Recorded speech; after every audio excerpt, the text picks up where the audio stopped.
Welcome, everyone. Thank you for joining us this evening. Tonight's topic for our webinar is called Creating a Legacy, the Evolution of an Investment Portfolio.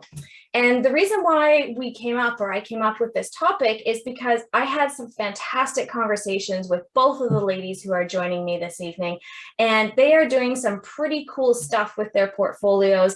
They've changed their mindset, they're leveling up, and I thought it would be so awesome to be able to share that with each of you, because most of us as real estate investors reach a point in our journey where some of the properties we added to our portfolio initially might not be serving us in the way that we want them to. So you've probably heard me talk about not becoming a property hoarder, which means we have to let go of those properties, which means we need to develop new standards in order to level up. So these ladies, I'm joined this evening by Danielle, Chiasson, and Candice Bakx-Friesen, and we are going to be diving deeper into what did your journey look like? Where did you start? And then how did you know it was time to pivot? What are the new decisions that you've made now that you have the advantage of more time and more knowledge in the world of real estate? So just a quick little, I hope everybody knows, but just in case this is, you're relatively new to Zoom or at least new to my webinars, a couple of things to keep in mind. The first thing, the chat box, that's where we're going to interact together. If you love something that the ladies say or you want to share some insight, please do type it in the chat box. Just please be sure there is a drop down there. It's going to default and it's going to say hosts and panelists.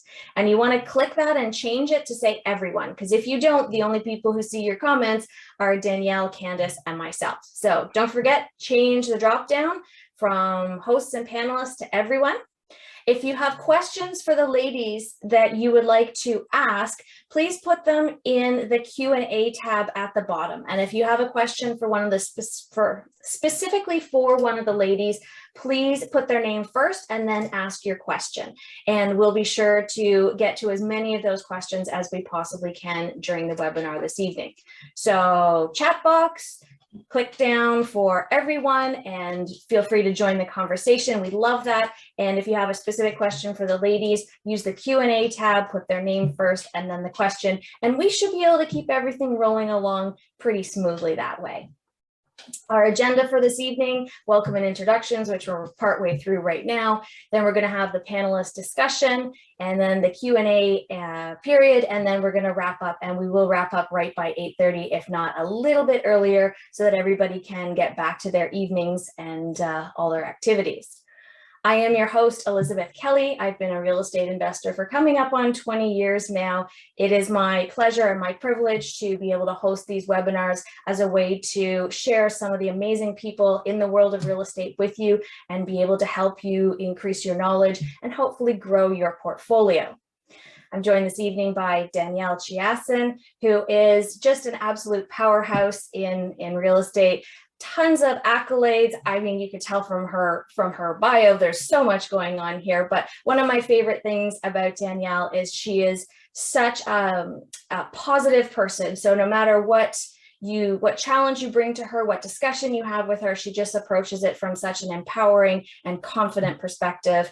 And she's an experienced real estate investor, a coach, and a very I would say, I don't know, maybe a bit of a kindred spirit, eh, Danielle? We always have a good time hanging out and chatting together. We sure do. And then Candice Bakx-Friesen. Candice and I, we've known each other probably a decade now, eh? We've been sort of Facebook friends and we've watched each other. And Candice, I wanted to bring her in because the markets out in the West are doing different things than they are in Ontario. So Candice, you're joining us from Saskatchewan, right? Outside of Winnipeg. Outside of Winnipeg, thank you. Yeah, no worries.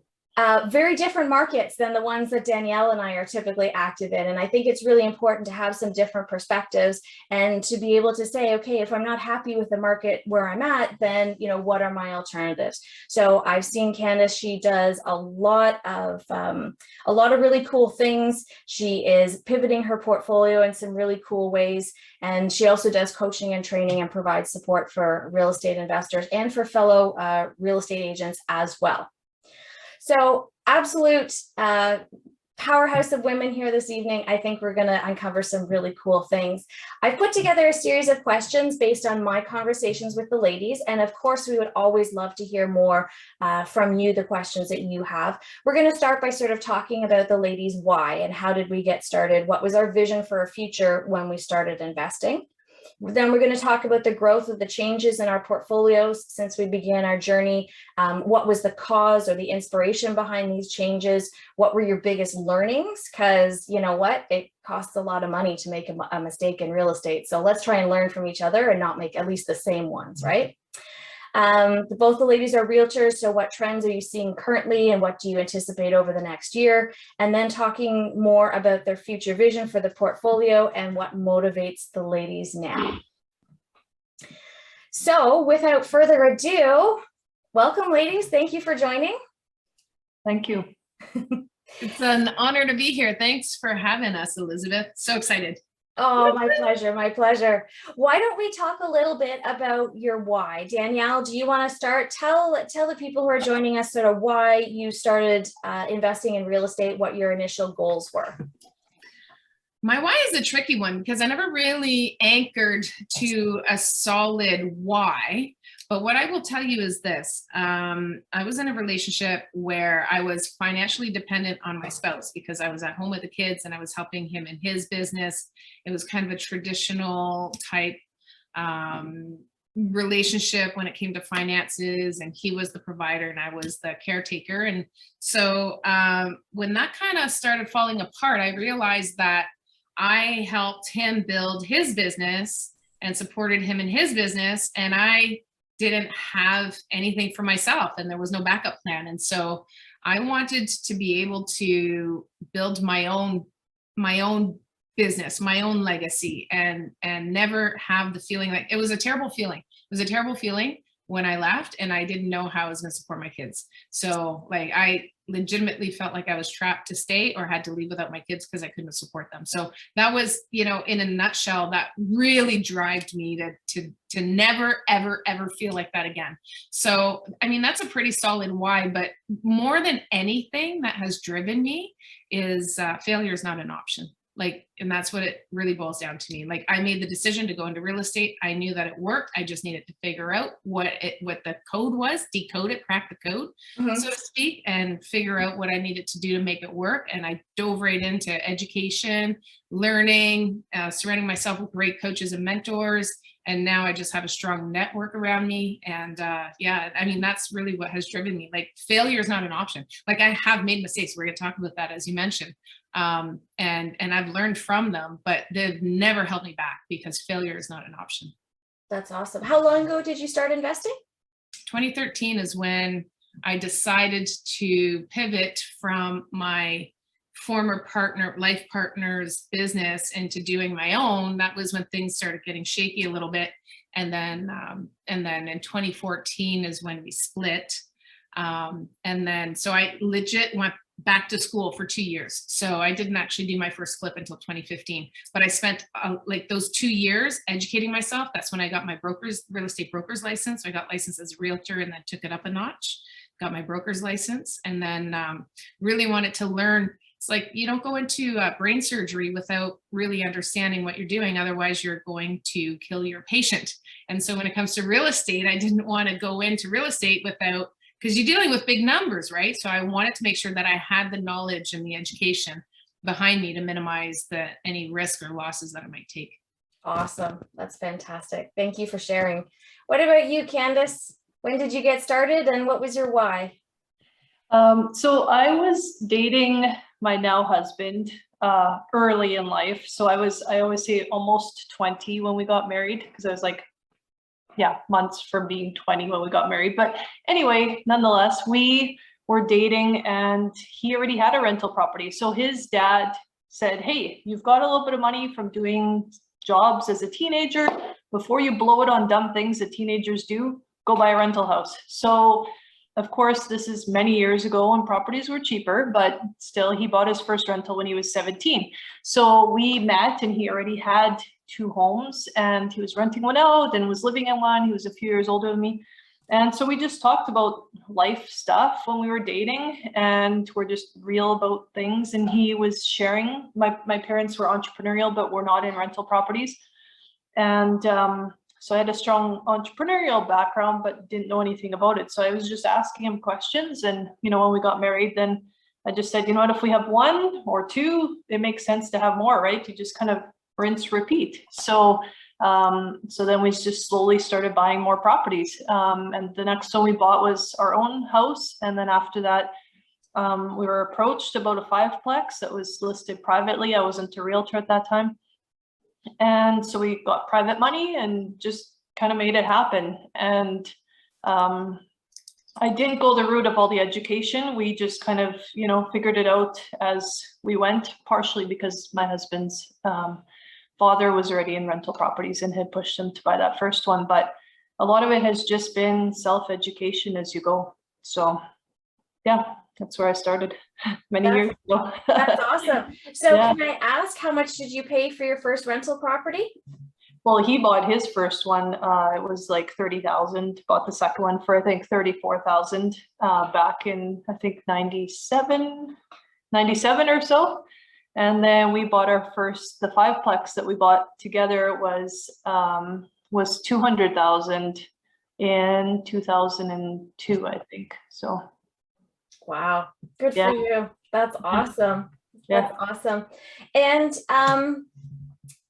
tell us about, maybe we can start with you, Candice. Tell us about the sort of the vision that you had. Like, obviously you said you didn't want to blow your money on dumb things that teenagers do. I blew my money on dumb things that teenagers do. And I was 30. What would I have been? I don't know, 30. Nope. 25? No, I don't know. Yeah, 30. I would have been about 30 years old when I bought my first investment property. Sorry, my brain, the mental arithmetic was just not happening tonight. But tell us a little bit about sort of how you decided to go from one rental property into, building the portfolio you have. Can you tell us a little bit about, sort of your portfolio right now, what you specialize in, what that looks like? Yeah, so at the time, my husband was self-employed and I was getting my BCom to become an accountant. Obviously didn't go that way. I did get my BCom, but did not become an accountant. But we just realized, being self-employed, we have to have some kind of plan for retirement. So that was our big kind of driving force. And I've always been about legacy. So it's always been, what are we going to leave the future kids? We didn't even have kids, but you know what I mean? It was always about the future and leaving the kids something, right? So first of all, retirement, but then, secondary to, what are we going to leave the kids one day? And yeah, so now we've grown from, we invested in multifamily and single family duplex, that sort of thing.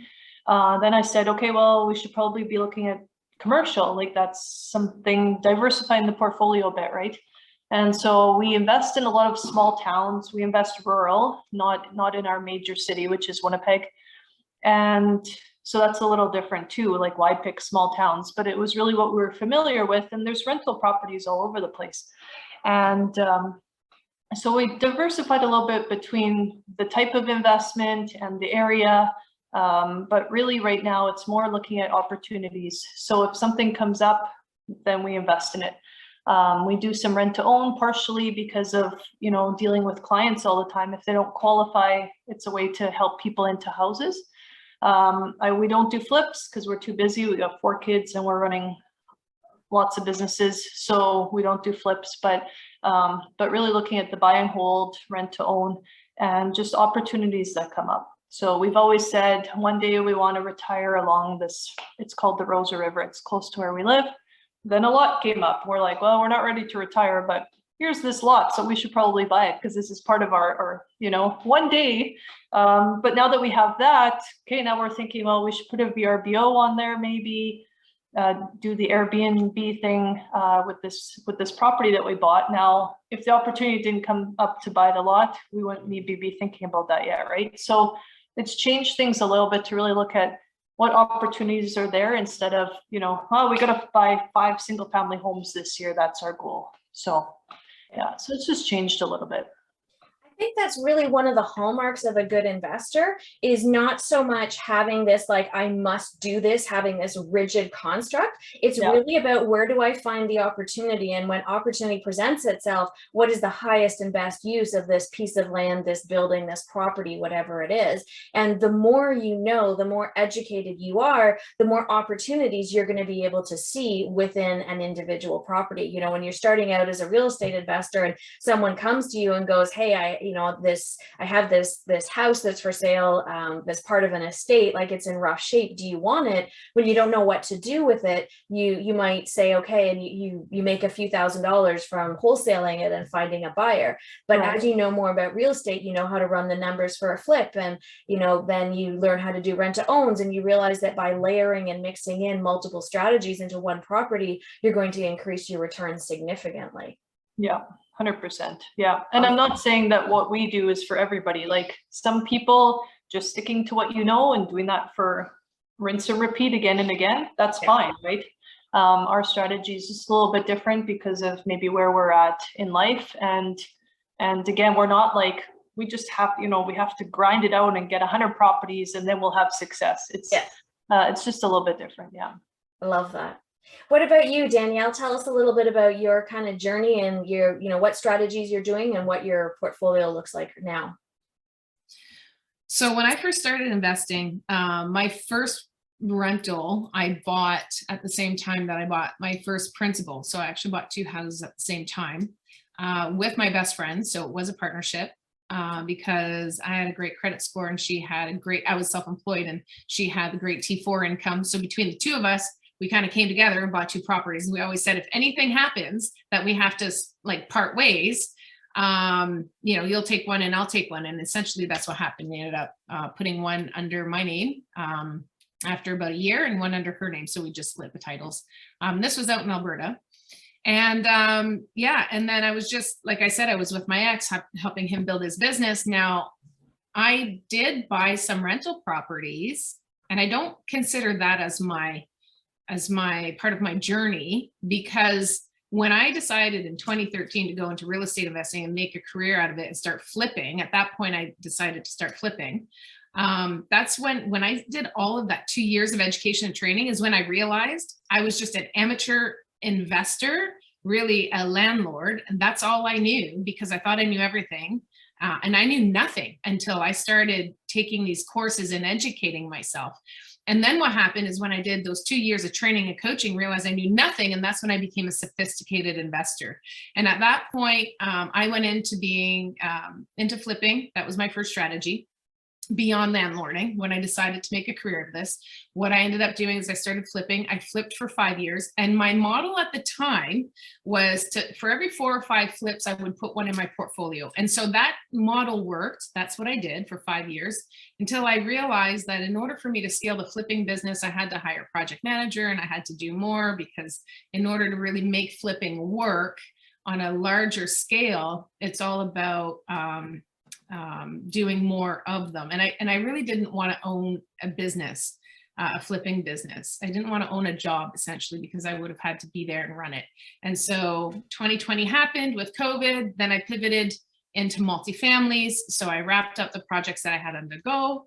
And at that point I partnered, because I knew if I was going to go into acquisitions and do multifamilies, that I would have more work, and I wanted to partner and I wanted to share that responsibility. I enrolled 2 partners.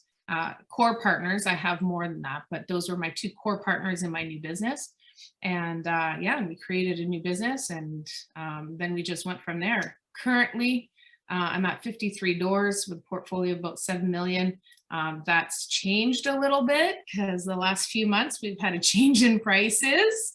So that might be just a little bit under 7 million now, because we've dropped about 10%, 13% in prices in the last few months. So the valuation for the assets under management has gone down a fair bit, but no worries. When you buy right, you just write it out. So that's where I'm at. And the next step for me, like as you go on your real estate journey, you're right. You don't want to do this. Like, I think this is the biggest problem that people do. And I'm sure there are a lot of people on this call that can identify with this. And if this is you, say, that's me in the chat. So we get into real estate investing, and I know Elizabeth and Candice, you probably did the same thing when you started and decided you want to get into real estate investing. You're like, oh, I can be a lender. Oh, I can flip. Oh, I can do RTOs. Oh, I want to do Airbnbs, and I want to do that. And then you just end up wanting to do it all, but you can't. You end up spinning your wheels in the mud. So what you need to do is pick one strategy or two. Get really good at it if you want to scale it, build systems around it, delegate it, and then go into the next one. Look at that. Nicole's in there. She's like, yep, that's me. And I know you're not the only one, Nicole. We've all gone through it. Hi, Wendy. Yeah, no, that was me. That's how I don't know you, but I know us. That's how we think. We just want to do it all. So ultimately, guys and girls, when you're listening, I'm telling you, we all go through it. I call it the real estate fog when you first get into it, because you just see so much potential, so much to do. You want to do it all. Honestly, pick the top 2 strategies that attract you and sniff those out. So I kind of call real estate like real estate's like a universe full of stars, and you kind of need to jump on your ship and kind of orbit around each star and explore them a little bit until one is just the right calling for you. You land on that star and colonize that, and then move on to the next. So just attack it one at a time. So Nav, Wendy, like everybody, I'm telling you, I know, because I've been there. I know, we just want to do it all, right? I want to lend. So I do most of those strategies now, but you can't start off doing them. Like, you really got to start off with one, learn it, build it, and then build from there. And what you learn, like with me learning from flipping, I've learned some tools in flipping. Now I know how to underwrite a property. I know how to look at numbers. I know how to look at a market and vet a market and know what the strong points and the weak points are in a market. I look at vacancy rates and the tenant profiles and all of that kind of stuff. And I'm in multiple markets now. So when you first start out, you think you can do it all, but you can't. Pick one. And then when you move into the next strategy, you're going to bring skills that you learned in the first strategy into the next one. And then you just keep building and building on that. Yeah. Yeah, I totally agree with you, Danielle. That's absolutely the case. And I think people need to be realistic about where they are too. We kind of watch, maybe we watch HGTV and we're like, oh, flipping, that takes 22 minutes, right? And I'll be all done and I'll make $100,000. And the reality is we need to be realistic about, how much time we currently have, how much knowledge we currently have, what are our resources, who's in our network, and we need to really analyze those pieces and use them to help us determine what the right strategy is. Because I'm sure you've seen it where a new investor comes to you and they're struggling and they keep blaming themselves and they keep thinking it's their fault. And what you're seeing is actually just a mismatch between what they know and their resources and the strategy that they're trying to execute. And if you help them find, if you look at a number of different strategies, highlight the pros and cons, you can actually probably find something that's a better fit as a starting point for them. There's definitely strategies that are easier to start with, like private lending, as opposed to going right into, commercial real estate investing. Like that's, the commercial stuff. I mean, you're dealing with banks and you're dealing with, commercial tenants, and they know an awful lot and they have some pretty deep pockets to get some answers. So definitely, I think there is a bit of there's some key questions that we need to ask ourselves when we're figuring out what our strategy is that we want to start with. Ash says, I concentrate on one strategy, sometimes wonder if I should be diversifying into others. That's a good question to be asking yourself, Ash. And I think there's a lot of people who are asking themselves that question right now because the market has changed. So another mistake I think that real estate investors make is to assume that every strategy works in every market. If you are doing flips right now, Candice, is this a good market to be doing flips in? Well, and that's what I was going to say. So sometimes it's not only that you need to concentrate on one or two, but sometimes you need to make that pivot depending on what you're dealing with. So yeah, when the market is what it was, very hard for flippers, right? So either they've had to just wait and hold back, or they're really digging deep and going door to door and trying to find deals that real estate agents just can't find them when the market's strong, right? We have to price it according to the market. So, and the other thing is just like social media and everything else, you go to a conference and you're like, oh, sounds like everyone's doing that. Maybe I should be doing that. And it just stick to what you know and what's true to you. We haven't done any partnerships. We had one for a short time, but we've done some private money, but mostly just on our own. And that's not to say that that's wrong or right. It's just what's worked for us, right? So really listen to what you do and be true to yourself. And sometimes I think investors can get caught in like, well, I was trying this because everybody else was doing it. And we don't always hear the horror stories. We just hear the wins, right? So just really be careful. And ultimately, it is still a risky business. So make sure that you're doing what you're comfortable with, and whether that's fast or slow or private or joint venture, just be careful, because, obviously we never talk about the bad stuff, but there's lots of bad things that can happen too, right? So be careful. Absolutely. Absolutely. That's a great warning. And Danny said, how can we learn about private lending? Isn't it risky? Danny, I actually have a video on my YouTube channel where I interview Limor Markman, and she and I talk about private lending quite a bit. So you'll see there's a slide that'll come up at the end. Feel free to use that to dive into your investigation of private lending. A lot of people believe private lending is risky, but typically what they're actually talking about is hard money loans, which are unsecured loans, whereas private lending typically is you become the bank and you're secured on title of the property. So that is much less risky, although obviously in a market that's in a bit of a downturn, there is more risk associated than there would have been if you did it, say, 2 years ago. And if I can add to that, Elizabeth, of course. I just want to say this, like at the end of the day, anything that you do that you know nothing about is risky, period. Anything. And so even just buying real estate, buy and hold real estate. If you don't know what you're doing, you could overpay for property. You could put the wrong tenant in there. They could trash your place. They could end up staying for free for a year. You could end up underwater, and lose thousands of dollars in damages and rent. Like, I'm not trying to paint a really scary picture, but it is scary if you don't know what you're doing. And so how do you negate those risks? By educating yourself. And private lending is no different. You have to go out there and learn the process, learn what the red flags are, learn how to vet the person you're lending to, learn how to vet the property that you're going to secure. That's going to be the collateral that you hold. And you want to know what they're using the funds for, and know what questions to ask. But the way you find all of that out is by reaching out and connecting to a coach or a mentor or somebody, that partner. It could be a partner that knows how to vet and knows about private lending. So you just want to make sure that you get the knowledge and information that you need in order to make a smart decision. Absolutely. And I think there's a lot of transferable skills in real estate that sometimes people don't put as much value on. But I think one of the biggest strengths that you can have as a real estate investor is your ability to be able to read people and situations. And, so much of what we do is based on who in our network can help us do this. Who can we trust to do renovations for us? Who can we trust to partner with? And, all these different things. A lot of what we do is based on people. It's not like, IT, for example, where we sit at home behind our computer and, we don't have to put our noses out. A lot of real estate is people-based. So if you are wondering, I'm new to real estate, could I be successful? The very first thing you can consider is, do I have some people skills in my back pocket? And if you don't, that's okay. Those can all be learned, and along with the other real estate skills. All right, let's see, where do we go? We kind of meandered around for the first couple of topics there. Why don't we talk about the biggest challenge you faced or the biggest learning you've had? What do you think? Candice, do you want to start with that one? Honestly, I haven't had a ton of horror stories, and it's been over 20 years. So I have to knock on all the wood that I can reach right now, because everything overall has been pretty good. And maybe that's partially because of investing in small towns, and you tend to know through the grapevine a lot of people and things like that.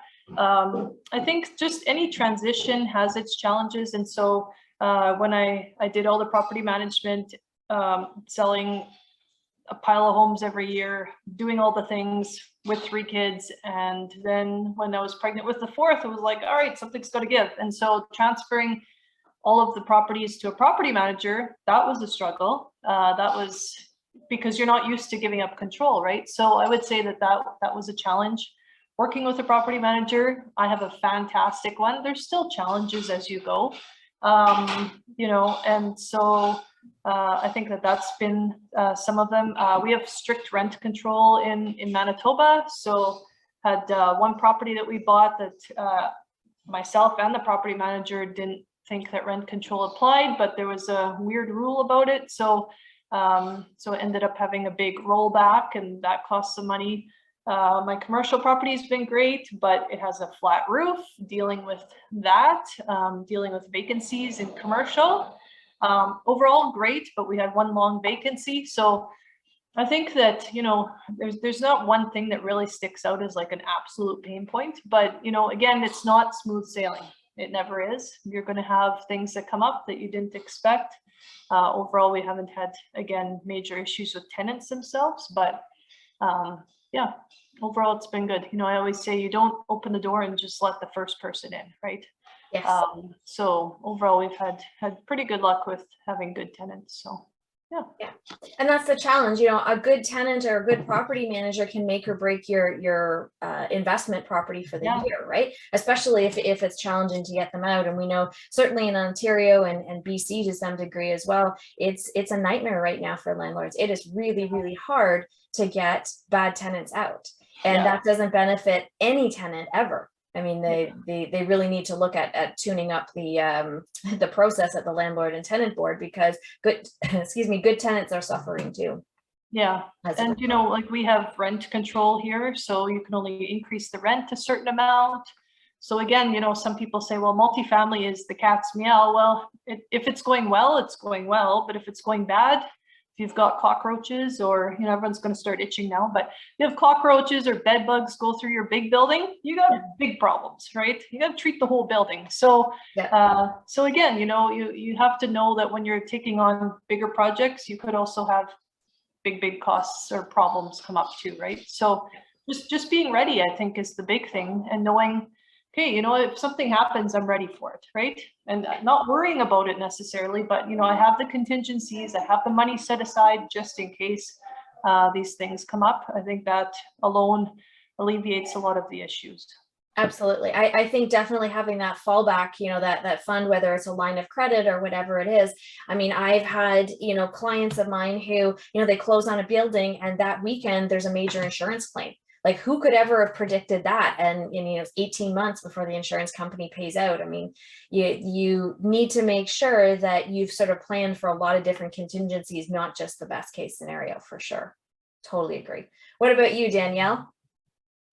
Yeah, you're talking about like having issues pop up. I had an investor friend of mine, and they were converting a 5-unit building into an 8-unit residential property. And in the middle of the renovations, a car actually went right at there was an accident. Car went into the building and took out a unit, and there was some structural damage. And so she reached out, and here's where it's important to have a network, guys, because she reached out. And she's like, "Oh my God, how do I handle this? What's going to happen?" And like, while you're in it, it's really hard to see clearly. Again, you kind of right back in the fog. That fog, by the way, is emotion, guys, just so you know what that is. That's emotion clouding everything from preventing you from being able to see logically. So anyhow, so she's in the middle of it. Everybody calmed her down, said, don't worry about it. Call the insurance company. You just hang tight, roll with it. And she did, and actually she ended up getting all the renovations in that unit that wasn't yet done covered for free. So like it actually turned out to be a benefit for her. And I think they made like 45,000 more than they thought they would on that. So I had myself, I think it's mindset. When you get into real estate, it is not for the feeble people. You really have to set your mind straight. And I shouldn't say that, because I shouldn't say it's not for the feeble people. It's not for the people that haven't mentally prepared themselves to be able to manage big problems. So I went to a unit that was empty to meet some contractors. I walked in, sorry, it wasn't empty. It was a duplex that I was converting to a triplex, and I was in the process of getting the second tenant out that was on the 3rd floor. Basement was unfinished. So I'm meeting the contractor to talk about getting quotes. I walk into the main floor, open the door to the basement, and I get this hit with this smell, this wretched smell. And of course, it was the sewer backed up into the basement. So we walked down the stairs, and it was like, yeah, it was brown. Let me just put that out there. It smelled horrible. And I was laughing. And the guy's like, oh my God, why are you laughing? I go, I'm blessed to be able to have these problems. And he was blown away. He's like, what do you mean? And I go, I'm in a position to be able to have these problems that others dream of having, honestly. Like, I own a rental property, and that is a blessing. And this comes with it. So when you embrace that and you say, okay, you know, because like I said, guys, failure is not an option. You just got to roll with it. You just got to work with what you got. And so I laughed it off. And then he said, well, he was a contractor. He goes, I know a plumber. Do you want? I go, no, my next appointment after he's a plumber. Don't worry about it. I'll deal with it when he comes. And I did. And by the end of the day, I had a plumber snaking. I had the city called, and it just, you know, you just deal with it. Right. But when you deal with it from a logical perspective, and when you have your mindset right, so that emotion doesn't lead the way, then you're able to process and control the situation much better, and kind of control that fog that shows up that makes you kind of go squirrely a little bit, where you can't find your way. So you really got to control your emotion in those instances.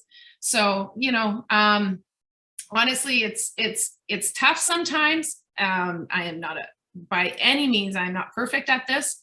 It is always a work in progress, but it's an active, conscious decision that I make. When I start getting emotional, I'll take a step back and I go, whoa, wait a minute. I feel myself getting emotional, and I'll actually put it on hold, deal with it in a while, or just take a step back, stop talking, because I feel that I'm ramping up my emotions. So that's really critical in those situations. But coming back to your question, Elizabeth, about, you know, what are the things that I've learned along the way, the mistakes that I've made. I burnt out when I was flipping, and that's because I was doing it on my own. You know, and at the end of the day, it was really hard for me to be able to transition to start trusting other people. And so what I ended up doing instead, I had to flip the script a little bit. So instead of trusting other people, I had to trust my judgment in other people. And so when I did that, and I started being very selective of who I decided to work with, and I mean, I have great partners. They're there for me. I didn't just go in, this is going to sound horrible. I didn't just go into bed with them, like, without getting to know them and not making sure that they were the right fit for me, which is, I think, what a lot of people do. They just go, oh, great, you're a working partner. Awesome. Okay, I'll be the capital partner. And then they come together, but there's no communication at all. And there's no exploration to see whether or not you complement each other. Like, you have to date a little bit before you jump into bed together, right? And so at the end of the day, that's what I did with my partners. It wasn't easy for me, but that really was a game changer. So I burnt out twice. And that was the biggest lesson for me, was trying to do it all on my own. And it works for some people. It really does. But I want to go hard, go fast. And so for me, I can't do that on my own. I have to do that with partners. You know, and I just want to say, like, Ash wrote in the chat that he's unable to give control to his property manager. I have the same problem. Like, I'm a control freak. Believe me, if anybody's a control freak, right here. And so, well, most of us are, by the way, just by nature. That's the personality type that we are. And so you just have to learn to embrace what I do. Ash, I'll answer your question real quick. What I do is I actually still manage eight units of my properties, and the rest I hand off. And the reason why I still manage the 8 is to keep me sharp. Again, that learning, keeping my finger on the pulse, what's going on with the tenants, what's going on with tenancy rules, the laws, what's going on with the LTV. If I'm managing, I have to stay in the know, but it actually makes me a better property manager. I've dialed in systems as to what I want, and I actually train my property managers, who are very grateful, by the way, when I teach them what I do and how I save time in my processes. They adapt my way like that. I can't even tell you. So I spend a lot of time on my business systems, and then I'm happy to share that, because if I can make them better property managers, they're going to take care of my property better. So work with your partners. Don't just hire somebody and expect them to just do what you want. Work with them, help them, train them, because it's going to be mutually beneficial. Absolutely. But sorry if I could say, just to add to that, like, often what we think is like, okay, we can't do this, we can't give up control. But I often challenge people just through coaching and say, well, what if you find someone who's better than you? And right away it's like, oh, no, but nobody's better than me. Well, no, actually, you know what, there's some actually pretty amazing humans around us, whether that's tradespeople, property managers. And it's not that you have to just, again, let them into your property and you have to be tied to them. Like, give it a trial run. Like Danielle said, just ask the questions, get to know people. You don't need to jump into anything, but if you have those blocks of like, I will never, I can't, you know, then you won't, right? You won't find those great people, but just start exploring things is what I would say about that. Absolutely. And if you're struggling with that at all, here's the other thing, Elizabeth, like, just like, sorry, I glitched. I don't know if it was you or me that just went into the matrix, but one of us did. So I was just going to say, like, just to dovetail on what Candice was saying, ultimately, you can hire a property manager, Ash. If they don't work out for you, let them go. You haven't lost anything, right? And then you can try again. And you're actually going to be a really crappy asset manager when you first start doing this, because then you go from property manager to asset manager and you're not going to be really good at it at all. And that's okay. So go through 2 or 3 or 4 property managers until you find your jive, until you learn how to manage them, and until you find the one that works for you, and then just grow from there. But you got to get comfortable getting uncomfortable and step outside of your comfort zone. But know that when you do, you can always go back. Yeah. I think for those of us who struggle a little bit with letting go, and to be honest, that's probably most of us in the world of real estate, because we're all entrepreneurs, and that seems to be, in my experience, a hallmark characteristic. If you are struggling with that, I strongly recommend read or listen to Who Not How, because it literally forces you to think that maybe you are not the best person to be actually doing something. One of the conversations I have with a lot of new real estate investors is, should they be self-managing? And the reality is, in real estate, I actually did a discovery call with a lawyer today, and we were laughing about, the different phrases that we have, but they say in real estate, it's not if you get sued, it's when. So the question is, what systems and processes do you have in place to protect you in the event of a lawsuit? And most of us, when we are self-managing, we don't develop very good systems and processes. We're not keeping track of, when does the snowplow guy go out? What does he do when he's out there? What's the temperature? What's going on outside? What is the condition of the property? Like that's not stuff that, we're looking at the bottom line. We're like, hey, can I find a guy to do snow removal for $600 a year instead of $800? So sometimes we're making decisions with the wrong goal in mind. It shouldn't be on saving money. It should actually be on reducing liability. And I think it circles back to who is in our network who can help us. I've had clients of mine, myself included, who, we've been doing property management and there's been a fire, and you talk to people and they're like, how do you stay so calm? And well, I've done it before. I've been through it before. I had someone who messaged me last week and said, somebody died in my unit. Like, what do I do now? How do I, he's been there a few days. It's not the nicest. Like, what do I do next? So you build this network of people around you to support you who have been through and encountered a lot of the challenges and the obstacles that you might face. And then you reach out, you build a network of people that is strong enough that you can reach out. Don't burn your bridges. And I think resiliency is a really big thing too. Don't expect the road to be easy. And then when it's not, you're not surprised. I love that. Perfect. Okay, that was awesome. Oh, I like that. Maybe we should flip that and turn it over and go, tell us about your biggest success. Tell us about, and it maybe it's the deal that, the property appreciated the most, or maybe it's the deal, I don't know, whatever your success criteria are. But Danielle, do you want to take 2 minutes? Tell us your biggest win in real estate. Oh my God, I'm going to get cheesy. This is going to sound horrible. Honestly, guys, my biggest success in real estate is me, because I have grown so much as a person, as an individual. I have trained myself to look at the positives, not the negatives. Like I came from, you got to understand, I shared with you guys my story. I came from a really dark place at the beginning of my journey. I was, my family was falling apart. My life as I knew it was over. I had to move. I had to redesign my entire life. And then I went from living like everything I knew with my life partner, and all of the vision that I had for my life moving forward, it was gone. It was crushed. Like I actually went through a grieving process. If anybody's been through this, they'll understand. Like I grieved for the loss of the life that I had built. And so I moved into a new home which was just a house. It's a shell of a house. It's not where I want it to be. New schedule with sharing the kids and the dog. And, so I came from, it was a really dark place for me. And I don't think I saw a whole lot of positivity in that space. And then I just worked on my mindset. Napoleon Hill. So I subscribed to Napoleon Hill, and every day, I think it was called Daily Thoughts from Napoleon Hill, would hit my inbox. And it was just like positive words of positivity and just words of affirmation. I did a lot of work on myself. And so like this whole journey has been amazing. Like, don't get me wrong, guys, like the properties and all that is great. Sometimes the tenants are great, not so much. Some other times, it just comes with it. But the whole thing, like I became stronger, and every day I get even more stronger. I've stepped outside my comfort zone. I have grown like in all aspects of my life, and my children are better for it, by the way. Like I'm a better mother because of it. I'm a better partner because of it. I'm a better manager because of it. Like just all of it. So I know it's kind of cheesy. It's probably not what you're looking for. I can give you a success on the real estate side too, if you want, but truly, and I mean, Elizabeth, we've talked a lot, like mindset and personal growth, self-development, that is the core of success. Doesn't matter what industry you want to go in.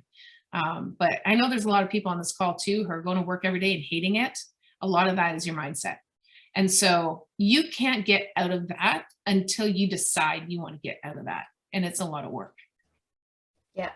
And I when I ask questions, I'm not looking for a particular answer. I'm just looking to hear what everybody wants to share. So appreciate that that honesty and that sharing, Danielle. That's awesome. What about you, Candice?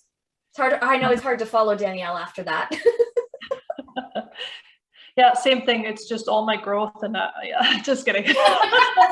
No, it's true. And I think that's with anything, right? As you achieve different levels of success in any part of your life, I think looking back and saying, you know what, I've grown so much, whether that's in fitness or relationships or healthy eating or financial, to look back and be like, wow, I've really gotten so much further than where I was, I think is always pretty incredible, right? So I think that's a great answer. The one property, just to give a property example, I bought that fiveplex I was talking about. We bought with private money, and we ended up, it was a huge piece of land that it came on. So the next year we built a fourplex on it. The old fiveplex actually burnt down, which is a traumatic thing to go through. Like you were saying, Danielle, the things that could happen.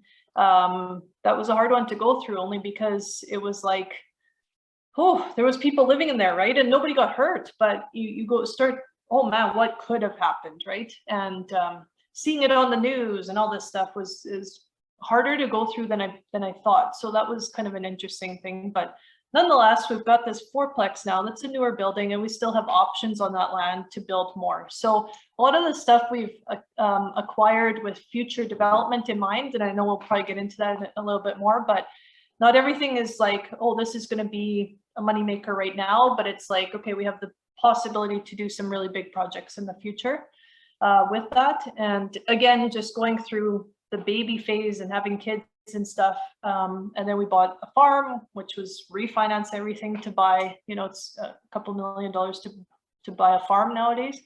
So that kind of put the real estate stuff on hold. And now we're sort of re-looking at, okay, what's our next steps real estate wise? So also just advice, I guess, is like, you could be in different phases of life, and it's okay to put the brakes on for a period and then to go back into it again. So, don't put the pressure on of like, oh man, I have to do a certain number of deals, or I gotta keep, if you're in that phase where you just need a little bit of a break, that's okay. Like life happens too, right? So. Yeah. You're so right. Life does happen too. And, sometimes we get so busy in the day-to-day, we forget to step back and kind of appreciate the perspective that we have. You're absolutely right.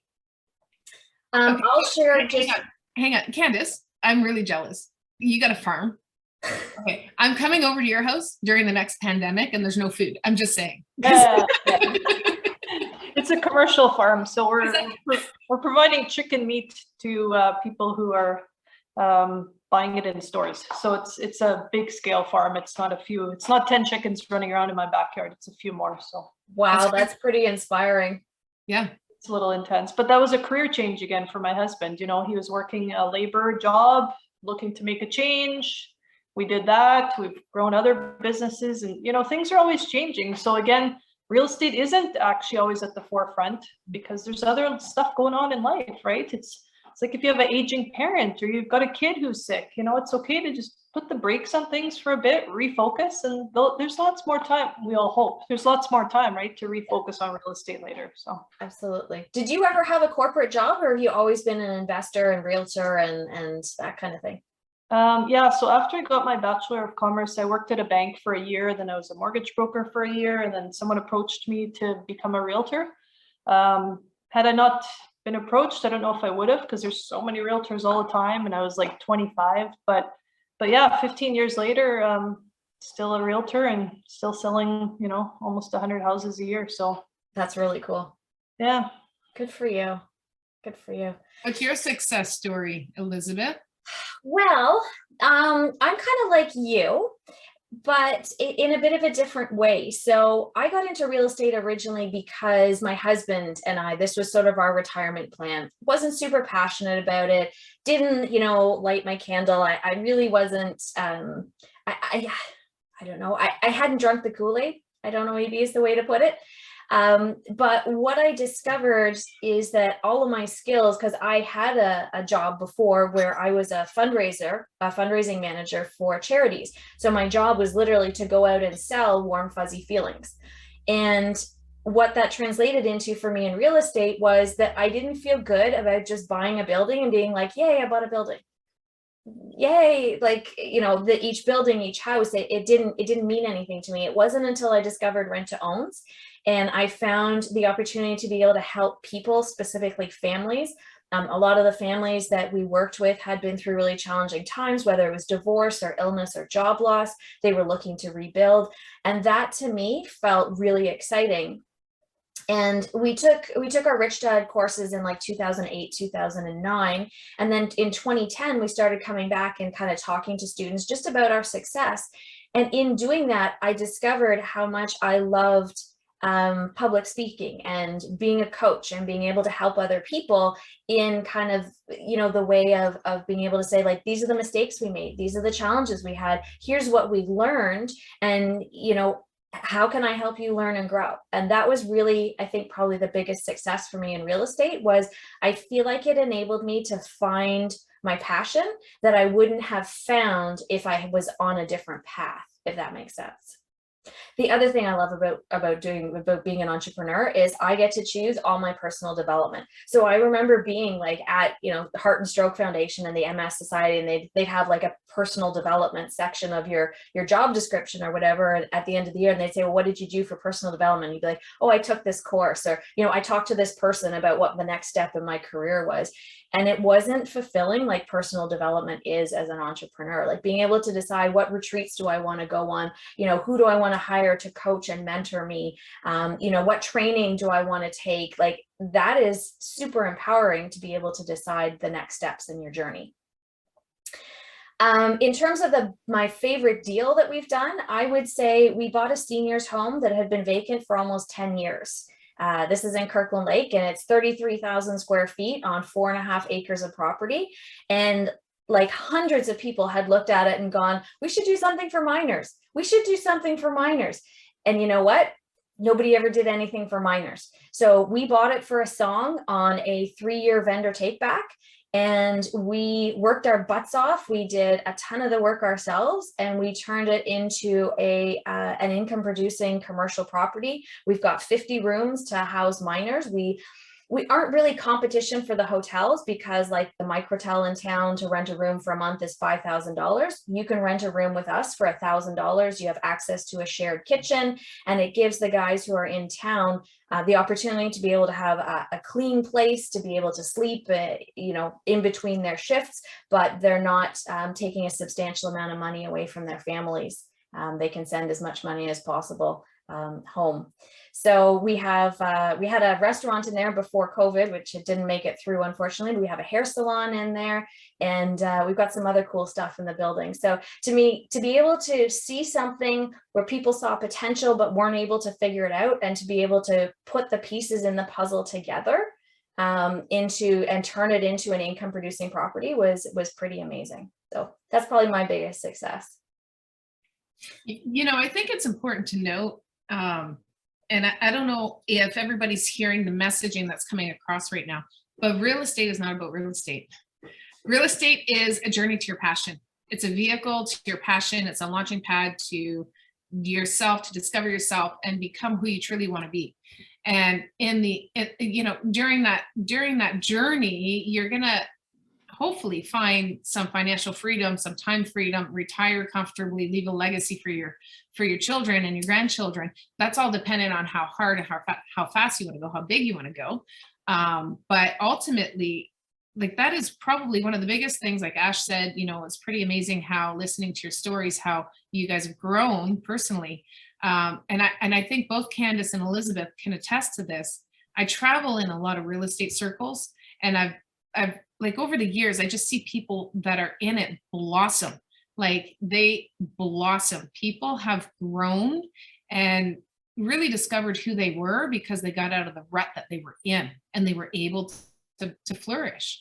And so there's way more to it. Like, real estate is just the vehicle to where you want to get, really. Like, that's just kind of like the tracks that you're the train, and the real estate is the tracks that you're going to set your train on to get you to where you want to go. And that's really the journey. Most people in real estate, I'm not one of them. I'm like, probably, I know you ladies, I can't speak for you ladies, but there's not many people in real estate who actually enjoy or love real estate. I actually love and enjoy it, but most people don't.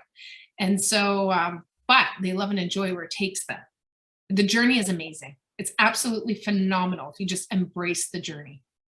Yeah, and I think that goes to, like, don't make this everything either, and don't forget to live, right? Because again, we can get so wrapped up in our jobs or this or but that's why it's so important to know your why. Like, why are you actually doing this? Because maybe 2 or 3 properties is great, and that actually gets you to where you want to go.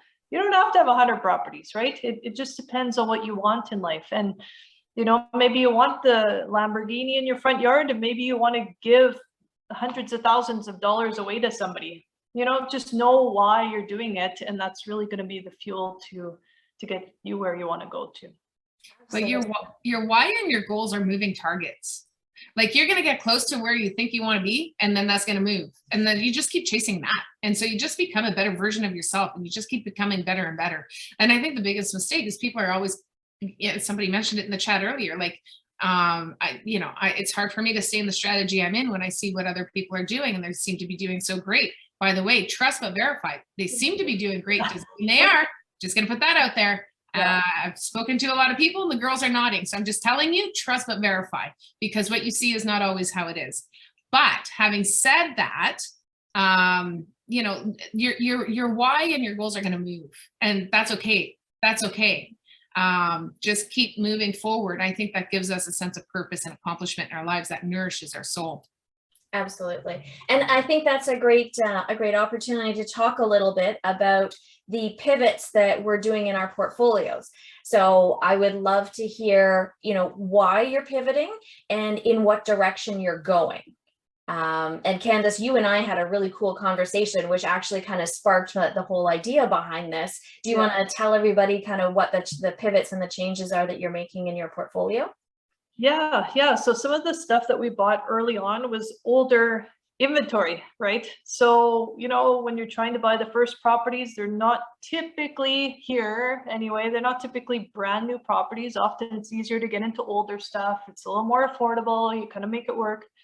And I can't complain. Like, some of the properties we've refinanced we could have paid off 3 times already. Like that first one, that was $38,000, right? So, but now we're looking at, okay, things like you just said, things change over the years, and the kids are getting older, and we're thinking, okay, if they do want the inventory, they don't have to, but if they want all these rental properties that we have, sure would like to hand over some newer properties. So some of the stuff that we have is older that we're either selling, we have sold now that the market's been stronger, or the lot is worth more than we bought that house for way back when. So we're doing a couple of subdivisions, putting up newer houses. And then, like I said, we have land that we bought years ago that was for future development, right? So we bought a piece of land that has a house on it that we want to put an 8-plex on. So getting into some of the multifamily stuff, because we have that lot and we've been paying it down for so long, right? So again, it's not that you have to quickly put something up. Wait till the time is right in your life and financially too, depending how you want to do things. But yeah, so those are a few of the changes, and just really looking at, the future and the kids and stuff like that. So making a few changes in the portfolio. Are we going to keep buying stuff too? Yeah, probably, but whatever comes up. So. Awesome. That's great. Yeah. Well, we're looking forward to seeing where you're at, 5 and 10 years from now. Yeah. How about you, Danielle? So I've done a lot of changes, as you know, recently. So the biggest thing for me, obviously, was going from flipping to acquisitions. And then I went on a buying frenzy, and then I bought a whole bunch of properties, defaulted to what I knew. And I bought properties that were in distress. And so have to renovate them and do an uplift on them through renovation. So essentially borrowing to myself, multi-unit properties, bought a portfolio of duplexes and triplexes as well. And so just stabilizing all of those units. And then what I realized doing that, there's a couple of things that showed up. Number one is, as I'm buying, then I can't get my courses out. COVID hit, and I said, okay, I'm going to get my courses online, just like everybody else did. Hadn't done that yet because I pivoted and changed my whole business. And essentially, I thought I was pivoting my flipping business, but I really just scrapped my flipping business, took some tools out of that, and then built a new business with the acquisitions with my partners. So that was a lot bigger than I thought it would be. And then as I bought a whole bunch of properties with my partners, then I was like, well, shoot, now I got to renovate these properties. And then that was tough because I'm doing that. Now I have no time to go ahead and put these courses online. So what I ended up pivoting is I hired a project manager, again, bringing on more teammates because I just couldn't. And that, by the way, was also a failure because a lot of the projects weren't getting done at all because I was facilitating the transaction, talking to lawyers, raising capital, managing all of that. And so I just realized, like, I can't, I'm not going to be able to reach the goals that I want, which is to get my courses online so that I can help other people like you guys that are out there that want to learn. And I want to share everything that I know. Like, if anybody knows anything about me, is that I want to like vomit on you guys everything that I know. So anyway, so now I'm putting the courses together. So what I actually ended up doing is I took a step back and I told the partners, no more. I'm not buying anymore. We're not buying. And they're like, whoa, wait a minute. Like, what are you talking about? And I'm like, no, because everybody wants to refi, buy more, refi, buy more. And I'm like, I don't want to do that. I don't, because I'm not going to get these courses up. And that is my passion. And so, yeah, work on the business rather than in the business. And so a couple of lessons that I learned, things that I pivoted, I hired a project manager. I also hired a sales guy. So he's going to work on the front end stuff. So like the ads and everything else that goes out that you guys will ultimately end up seeing when we're launching the product. And same with my book, getting my book out. Like, the book's written, it's not out yet. Like, it's one of those things. I want to work on the business, but I keep getting sucked into the business. So I'm hiring more people, bringing on more people in the team. And so that's a big pivot. But then I realized I don't want to do these distressed properties anymore. To what Candice said, I want to have nice properties and nice new products. So now when we go back and start buying again, we're actually going to be looking at doing new builds. So if I'm going to spend the time doing these renovations, I may as well do it on new builds. And then that way I can have a better product at the end of the day. I can hire a builder, delegate it to a builder as opposed to a contractor that needs to be more micromanaged than a builder does. And then I'll have a nicer product, which will bring a nicer tenant demographic and a better rent. I can do that in maybe a more populated, for the price point, I can do it in a more urban area that I'd rather be doing right now and still get the cash flow that I want. So I'm pivoting everything. Like, I'm just like, right now I'm in a high movement in my business, but that's the plans for next year. So this year is to get the courses out by the end of the year and start launching them and sharing everything that I know with the world. And then next year will be doing new builds. Good for you. That's a pretty exciting time. Oh, it's been busy. it's been busy. And then, and launching the podcast and, writing a book, and so there's a few things that have been going on, but yeah, no, it's been a good ride. If you just embrace it and just go after what you want, and then don't be afraid. I'm telling you guys, it was a game changer for me to bring on help. And yes, Was I, and I'm not saying it's not for everybody. Some people are very, very happy just getting a property a year, every couple of years. They refi and multiply. Refi and multiply was my game plan in the beginning, by the way. And there's absolutely nothing wrong with that. There's some other people who are in the Airbnb business, nothing wrong with that. There's people who like to do new construction, and they go into new development and they buy new properties, and then they take advantage of that appreciation. There's nothing wrong with that, guys. Don't doubt your strategy if it's working for you. So don't listen to what I'm doing or Candice or Elizabeth and say, oh my God, I want to do that. I want to do that. Do you though? Like, it has to be right for you. I found out what my passion is being on the journey. So just stay on your journey and find that out for yourself. You just got to explore that real estate universe, sniff out all of those stars and find your star. Yeah, absolutely. And I think that goes back to, people sort of, moving forward with decisions in real estate without fully understanding, what are the pros and cons of each strategy. And that's one of the things that we discovered in our journey, when we bought a lot of apartment buildings. I mean, at our biggest, we were, 400 units under management in Kirkland Lake.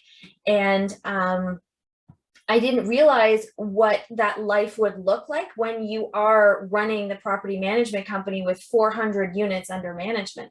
Like, we're not sleeping regularly. We're, middle of the night emergency calls, dealing with staffing of 15 people. Like, we made decisions, the best possible decisions that we could make in the moment, but we failed to step back and go, the decisions that I'm making right now, what is that future going to look like that I'm creating?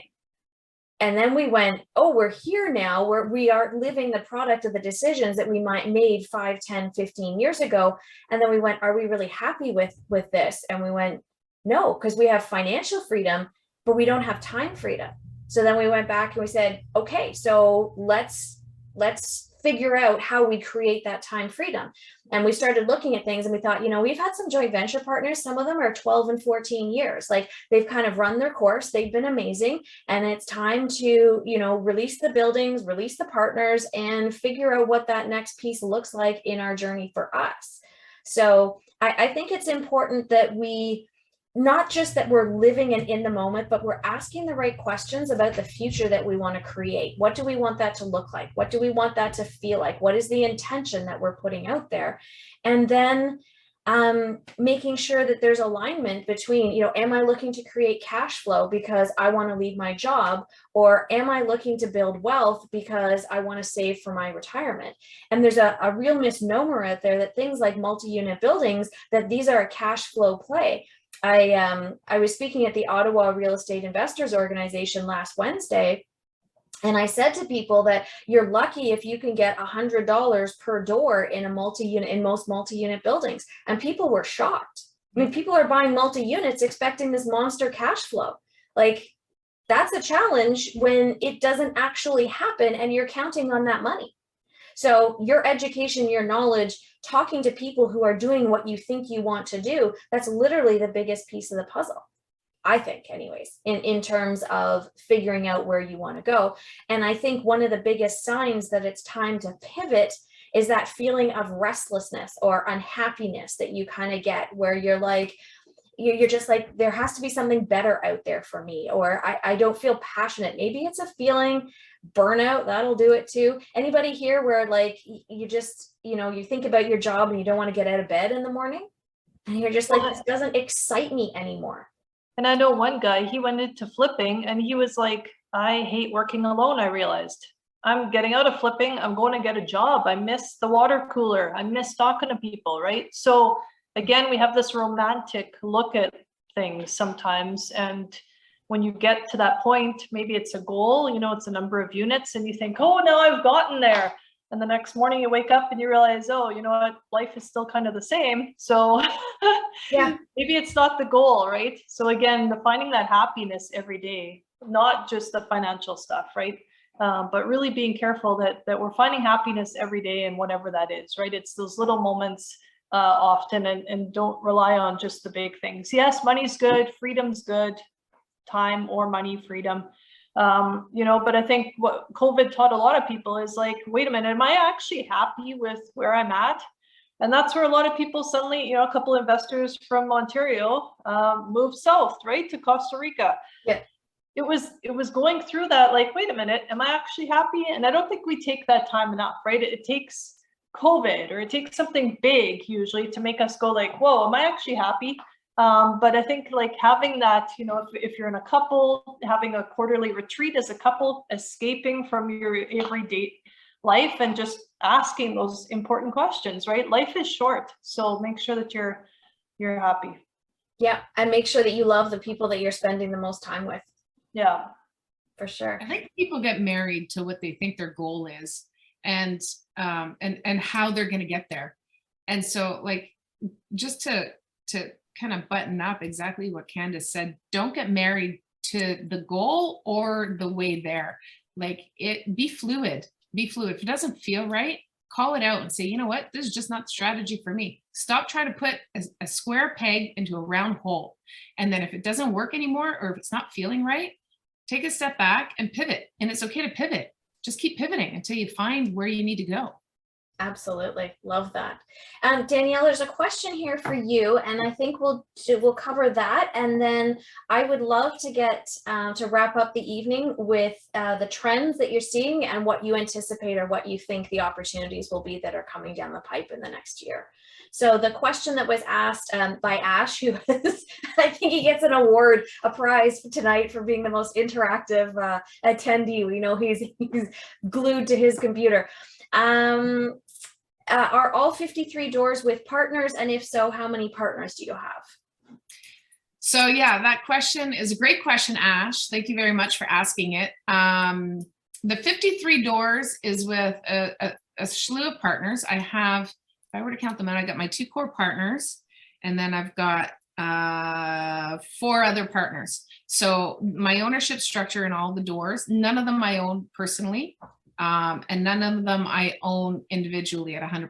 And I'll tell you why, because I don't qualify. Because as a real estate investor, I make no money on paper. And so my net worth is a different story, but my disposable income, I don't have a T4 income. And so it's very limited. The banks don't like that. So my partners typically qualify for the banks, and my ownership structure runs anywhere from 25% to 50%. So I've got 25% on some, 33 and 34 on others, and then 50 on others. So, and I have a few that are JV partnerships that I had from when I was flipping. So we just did a JV structure. Everything that I've bought since I've pivoted in 2020 is all in corporations. So, and the corporate structure is all, like I said, I have a percentage of shares, my partners have percentages of shares. The most I have on any one corporation is 4 partners, and that's the 25% across the board. And that's all dependent on who's bringing what to the table, how those shares are structured. So I do a lot of the heavy lifting. I am the working partner in the business. My 2 core partners are exiting out of their jobs. So we have an exit plan for them. But right now, because we want that T4 income, we're grinding through that. And it is a bit painful because they want to be in it with me, and we want to explode because we could do so much more faster. But until we stabilize our portfolio and take advantage of that, that's, not until at least the end of the year. So that's how many partners I have.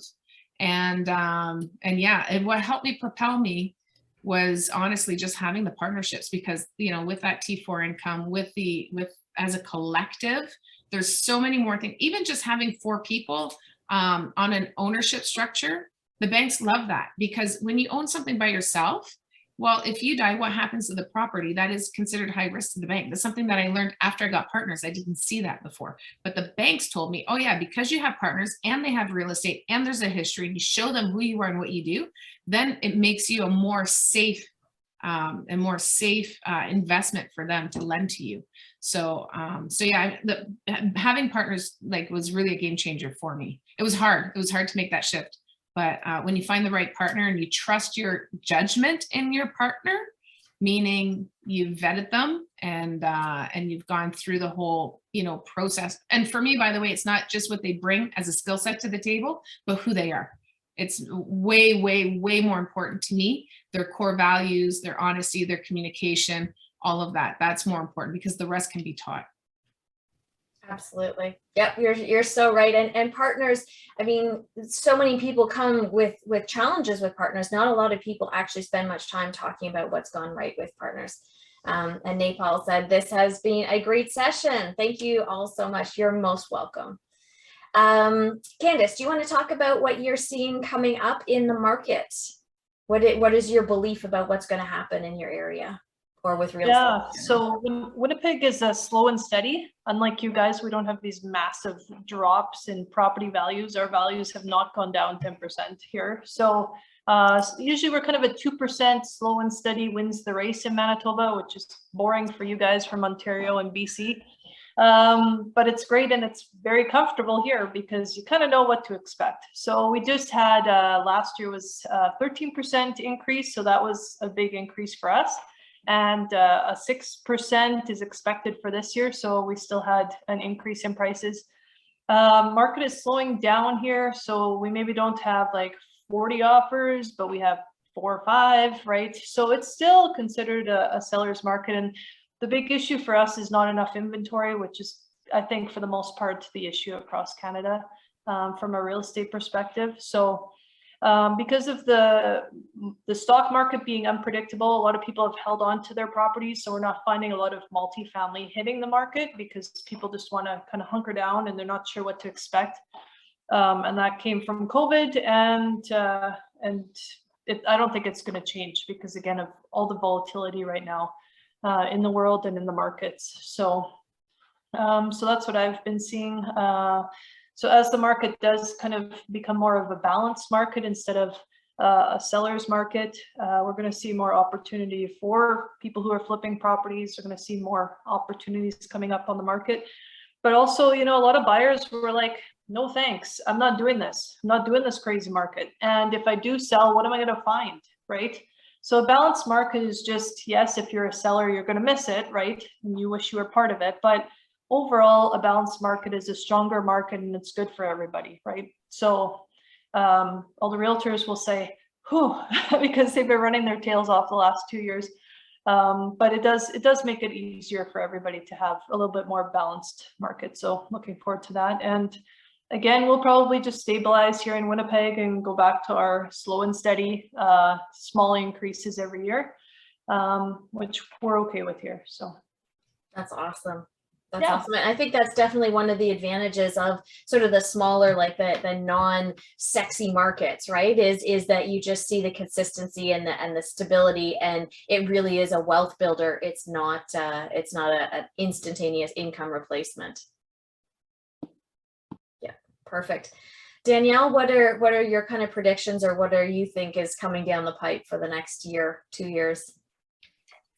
So I'm a real estate investor primarily, and I don't like to speculate. And really, like at this point, everybody is speculating on what's going to happen in the next 6 months, 12, 18 months. And here's what I do know. I like to rely on what I do know. And what I do know is that all the predictions I've made over the last better part of a decade since I've been full-time in real estate, they've missed the mark every single time. And so I don't really pay attention too much to I shouldn't say that. I listen to it, but I don't put all my weight into the predictions because, like I said, they've missed the mark. And so it's really validated for me that the news tends to, even with the pandemic, you know, they tend to drive news that pushes emotion, and that does actually drive the market somewhat. But it doesn't sustain, because what happens is people realize, oh, okay, like interest rates going up, everybody's like freaking out. They're gonna, like, at this point, what they predicted was we were going to have so many defaults in the mortgage market, and they're still stable. There has not been a fallout. And I look back and go, how have they predicted that by rising by 1.25 point, that there's going to be all of these defaults when they have implemented a 2-point safety net? Like, how can they even predict that? It just sells articles and papers and puts eyeballs on your blogs and your website. And so I kind of take it with a grain of salt. Where do I think it's going to go? I think interest rates are still going to go up. I know that they're anticipating another 1.5 points. I think it's going to stop at 1 point. I think is going to happen over the next 2 rates or 3, but I think they'll go maybe as much as a point. And then they're going to come right back down. And I unfortunately, because I'm with Candice, I think rates need to be higher in order to be a more stable economy. It's not even about the real estate market, because for me, I want the economy to be stable so that my portfolio, my investments in the stocks, which Ash said we're getting shellacking in the stocks, which we are right now. I pulled mine out, by the way, in November. And like the real estate market is going to follow. So as the rates go up, the real estate market is going to soften a little bit. How far does it go? I'm not sure. I don't want to speculate, but I don't think we're at the bottom yet. Interesting. I would agree with you 100% on that. I don't think we're at the bottom. I do believe that there is going to be some opportunities that will come up in the next 2 years as people who have overextended, over leveraged. And even though it's only a couple of points on an interest rate, some people will just have just, you know, whether it's a line of credit or whatever it is, it'll just be that little bit that it's just too uncomfortable and they need the breathing room. So I think that people who are well positioned, if you have assets in your portfolio that are not serving you, that are not cash flowing, this would be, I think, a great time to let them go. And I think that you will be able to position yourself with that money, whether you do private lending for 6 to 12 months, but I think you'll be able to position yourself to take advantage of some opportunities to make some money and buy some cash flowing assets in the future for sure. And I think like that's one of the key things too, is to have, again, it goes back to prepare for emergencies, but also prepare for opportunities, right? Always be looking for opportunities around you. And if you want to take advantage of an opportunity, you got to have some cash available, right? So thinking that through, I think one of the other things is just the day-to-day expenses for people, right? The inflation obviously is affecting people. A lot of people aren't talking about it, but they're feeling it, you know, and that's common when you have kind of that struggle financially. People are quiet about it, but they're all like, they're worried, right? And there's that fear. So whether we'll see it as much in the housing, we're definitely seeing it already. I've heard of people saying, well, we're not going on our family trip because we were going to be going, you know, out west in the family van, and that's not happening because prices are high now, right? So I think we will see it more in day-to-day life. I don't know if we'll see it as much in real estate, but definitely, yeah, if you have a lot of consumer debt, that's something I would be tackling and encourage people around you to really be watching their household budgets and that debt. So absolutely, that was fantastic. Ash, you are most welcome. So glad you enjoyed tonight's webinar. Ladies, thank you so much for joining me. This has been a ton of fun. I hope everybody enjoyed this as much as I did. Okay, so we're going to do our giveaway for this evening. Let's see. Candice, can you give us a number between 1 and 50, please? And the attendee who is that number is going to be sent the Complete Taxation Guide to Canadian Real Estate Investing, Sherry Chan's book that helps us maximize our real estate portfolio and minimize our taxes. When our accountants are telling us they're helping us minimize our taxes, that's a good thing. So what do you think, Candice? 33. 33, love it. So Mary Beth will be contacting attendee number 33 in the next couple of days. We will mail it directly to your house.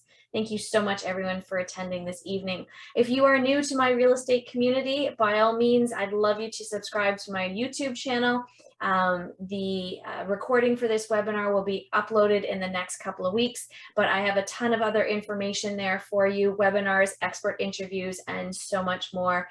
Elizabeth Kelly Consulting is where you can find me. Here's how you can find all three of us. So if you have additional questions, you want to connect, you want to chat about all things real estate. I know the lovely ladies and myself always like to meet fellow investors and help people who are just beginning their journey or who are struggling. Maybe you have a challenge and you'd love somebody to brainstorm some solutions with. I know the ladies would love to hear from you as much as I would. My next webinar is going to be Monday, June 27th. I'm going to be interviewing Richard Canfield. And if you haven't heard about the infinite banking concept, it is a really powerful tool for real estate investors. It is also a great hedge against inflation. It is an insurance product that helps us with savings, but it also can help us with financing, whether it's financing a vehicle or financing education or financing our next investment property, because maybe we're struggling and we can't qualify the way the banks want us to. So we're going to be talking about financing without the banks. It's Monday, June 27th at 12 noon. My guest will be Richard Canfield. Thank you so much, everyone. I hope you have a fantastic evening. Thank you for joining us. Ladies, always a pleasure. Let's do this again soon. Take care, guys. All the best. And hopefully we'll see you at the next webinar. Hey guys. Bye, everyone. Have a great week.